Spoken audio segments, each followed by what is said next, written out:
చేస్తున్నాం. గౌరవ ముఖ్యమంత్రి చంద్రబాబు నాయుడు గారు ఆ రోజు మా కూటమి మేనిఫెస్టోలో భాగమైన మహిళా మూర్తులందరికీ ఫ్రీ బస్ సౌకర్యం అనే దాన్ని ఈరోజు ఒక రూపుదాల్చి శ్రీ శక్తి అని నామకరణం చేసి ఈరోజు రాష్ట్రంలో ఉన్న మహిళలందరికీ ఒక వరంలాగా ఈరోజు ప్రజల్లోకి తీసుకొని వచ్చాం. దీని ద్వారా సుమారు ఒక సంవత్సరంలో కోట్లాది ప్రయాణాలు చేసుకునే విధంగా మహిళలందరికీ రూపకల్పన చేయడం జరిగింది. ఇది ఒక వరం మహిళలకు.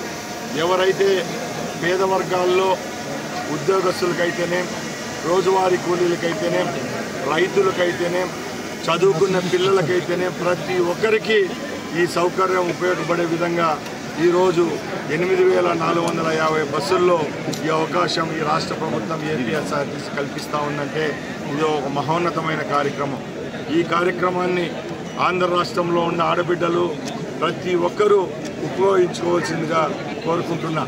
ముఖ్యంగా మన ఏపీఎస్ఆర్టీసీలో ఎందరో ప్రయాణించే వాళ్ళు ఉంటారు. మహిళలకు అందరికీ మేము ఒక భరోసా ఇస్తున్నాం.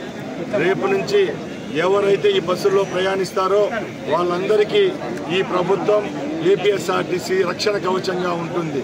మీరు బస్ స్టాండ్లలో ఎక్కడైతే ఉంటారో అక్కడ బస్ స్టాండ్లలో వసతులు కూడా మెరుగుపరచడం జరిగింది.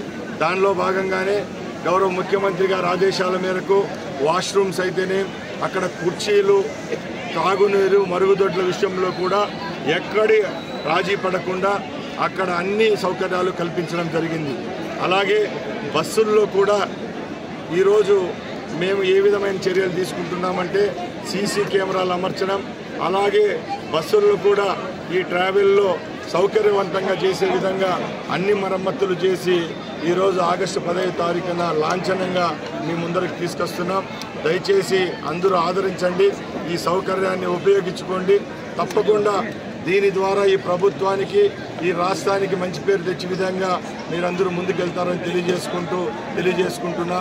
జై శ్రీ శక్తి, జై చంద్రబాబు, జై తెలుగుదేశం.